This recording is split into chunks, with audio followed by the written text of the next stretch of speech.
네, 8월 15일 목요일 기도를 돕는 그 사랑 매일 묵상. 오늘은 시편 65편 5절에서 8절입니다.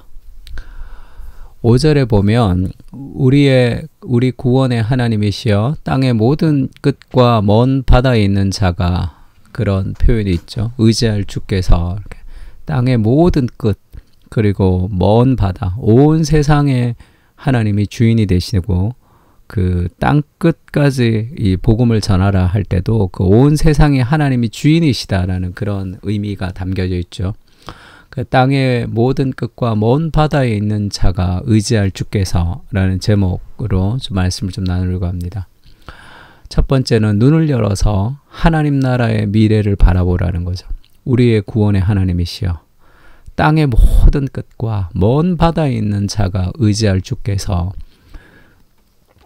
의를 따라 어미하신 일로 우리에게 응답하시리이다. 주는 주의 힘으로 산을 세우시며 권능으로 띠를 띠시며 바다의 설렘과 물결의 흔들림과 만민의 소욕까지 진정하시나이다. 땅 끝에 사는 자가 주의 징조를 두려워하나이다. 주께서 아침이 되는 것과 저녁이 되는 것을 즐거워하게 하시며 하면서 땅의 모든 끝, 온 세상이 하나님의 나라가 되는 그 하나님의 통치와 하나님의 역사를 바라보고 살아가라. 그렇게 기도하고 있는 거죠. 우리가 살아가면서 이 마지막 날에 이루실 하나님 나라의 완성과 그리고 온 세상의 하나님 나라에게 돌아오는 가서 모든 민족으로 제자를 삼는 이 일들이 너무 멀리 느껴질 때가 있습니다. 왜냐하면 두 번째인데 내 문제에 매몰되기 때문이죠. 오늘의 내 삶, 내 문제에 매몰이 되고 점점 개인화되는 세상 속에서 개인의 문제에 너무 매몰이 되는 그런 상황이죠. 그러니까 스티븐 코비 세븐 헤빗 같은 책을 보면 개인의 승리가 있고 이 개인이 승리할 때 그 다음에 협업, 윈윈 할 수 있고, 그러니까 독립적인 사람이 그 다음에 이제 상호 승리를 할 수 있다 이렇게 얘기하는데 성경 그렇게 얘기하지 않습니다. 우린 연약해서 나 혼자 뭔가를 할 수 있는 존재가 아니라 하나님이 우리를 가정과 공동체 안에, 하나님의 공동체 안에서 하나님의 통치 아래 우리를 살게 하셔서 그런 하나님의 나라의 그런 꿈과 비전이 우리 개인을 살리는 것이고 하나님 나라의 공동체의 비전이 우리 개인의 은혜에게 흘러가는 겁니다. 그래서 2절부터 5절까지, 5절부터 8절까지가 이 하나님의 나라, 온 땅의 모든 것이 주께 돌아오는 그날을 위해서 우리가 오늘을 살고 있다는 것을 좀 기억할 때 내 문제에 매몰되지 않을 수 있겠죠. 내 문제에 매몰되지 않고 큰 하나님 나라의 미래와 오늘의 내 삶이 연결될 때 그때 오늘의 내 삶의 의미가 있습니다. 내 문제가 너무 많기 때문에 하나님 나라를 내가 바라보지도 못합니다 라고 얘기하면 내 문제에 매몰되어서 해결할 길이 없죠. 큰 하나님의 이야기와 나의 오늘의 삶이 연결이 될 때, 미래와 현재가 연결이 될 때 그때 내 인생의 고생도 승리도 모든 것이 다 의미가 생기게 됩니다.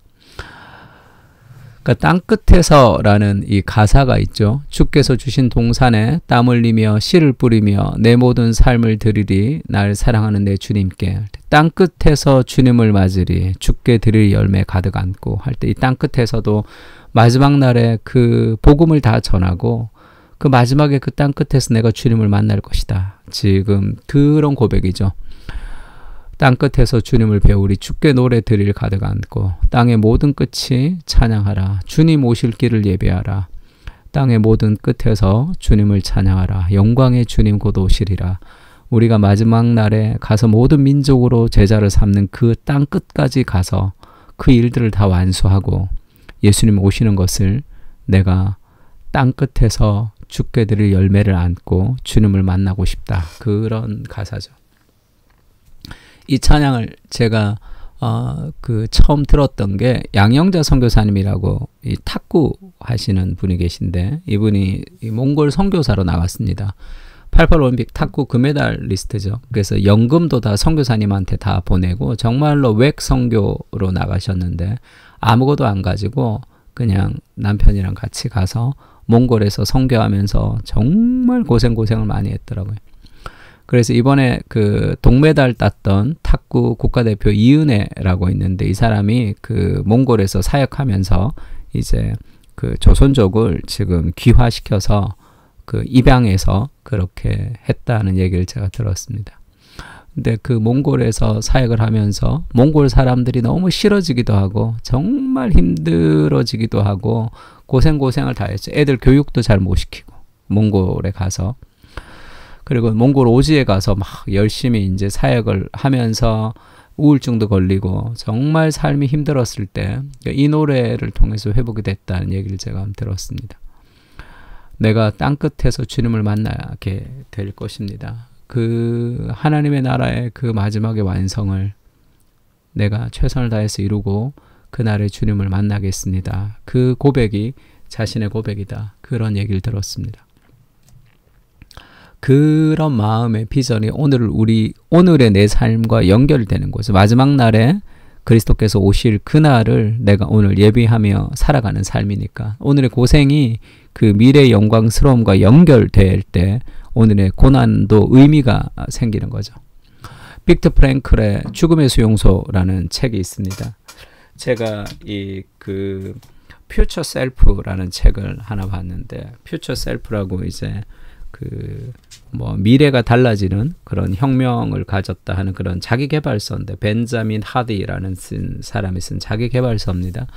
그 자기계발서 안에 이제 빅터 프랭클의 죽음의 수용소에서의 그 빅터 프랭클 얘기를 이제 쭉 하는 거를 듣고 내가 굉장히 인사이트가 있었는데 빅터 프랭클이 살아야 할 이유가 있는 사람은 모두 어려움을 어떻게든 견뎌낸다. 좋은 니체의 문장입니다.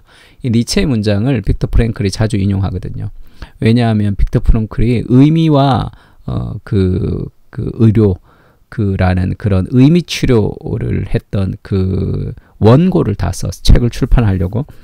근데 원고를 썼는데 이제 그 수용소에 끌려와서 책을 출판하지 못하고 원고를 다 빼앗겼어요.